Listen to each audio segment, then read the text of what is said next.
6 अगस्त 1945 सुबह के 8:15 एक आम मंडे की तरह लोग अपने कामों पर जा रहे थे।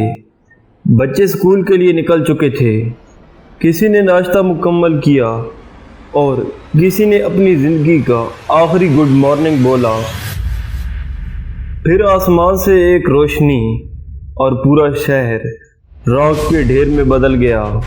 लेकिन सबसे हैरान कर देने वाली बात ये नहीं, असल सवाल ये है, अमेरिका ने जापान पर एटम बम क्यों गिराया, जबकि अमेरिका के ये जंग जीतने के चांसेस पहले ही बहुत ज़्यादा थे। क्या ये जंग जीतने के लिए ज़रूरी था या ये सिर्फ दुनिया को अपनी ताकत दिखाने का पहला न्यूक्लियर मैसेज था? अगर वो बम ना गिरता तो शायद आज की दुनिया बिल्कुल मुख्तलिफ होती। आज हम इस कहानी के हर राज को खोलने जा रहे हैं।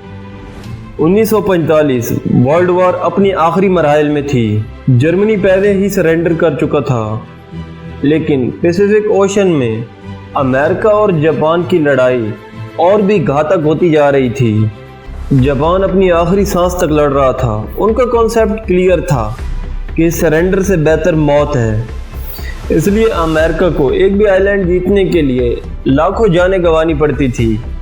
और फिर अमेरिका को भी लगने लगा, अगर जापान की मेनलैंड इन्वेजन हुई तो लाखों अमेरिकन सोल्जर की जान जा सकती है।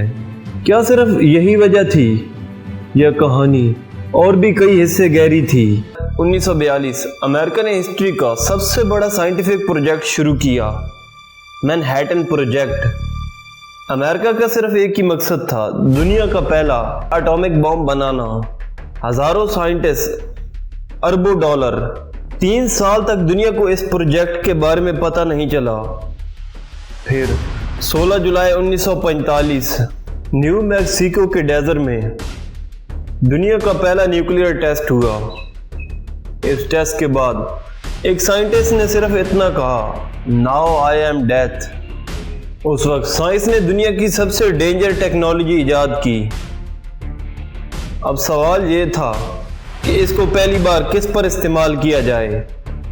जापान को सरेंडर करने की वार्निंग दी गई, पर जापान ने लड़ाई जारी रखने का फैसला किया। उस वक्त अमेरिकन प्रेसिडेंट के सामने 2 रास्ते थे, या तो इन्वेजन की जाए या तो पहला न्यूक्लियर टेस्ट किया जाए।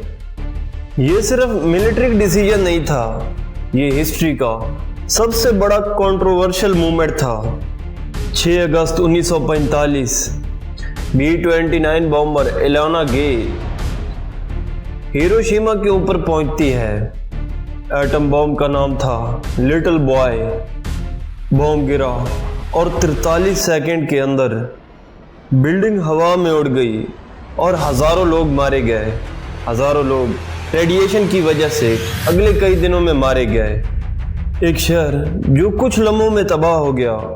पर कहानी यही ख़त्म नहीं हुई, क्योंकि 3 दिन बाद एक और हमला होने वाला था।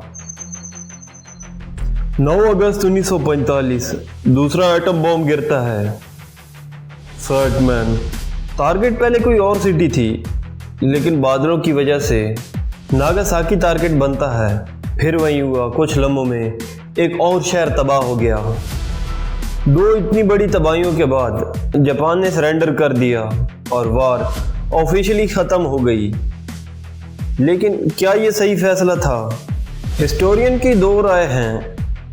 एक तरफ एक्सपर्ट कहते हैं कि इन्वेजन में और भी ज़्यादा जाने जा सकती थी, और दूसरी तरफ कुछ एक्सपर्ट ये भी कहते हैं कि जापान सरेंडर के पहले ही काफ़ी करीब था, बॉम्ब की कोई ज़रूरत नहीं थी। और एक तरफ एक्सपर्ट्स ये भी कहते हैं कि ये सोवियत यूनियन को अपनी पावर दिखाने का एक बहुत बड़ा मौका था।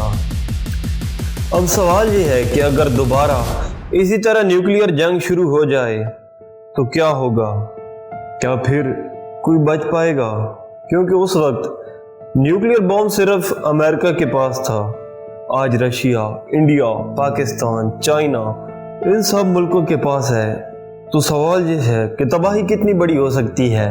अपनी राय कमेंट की सूरत में ज़रूर बताएं।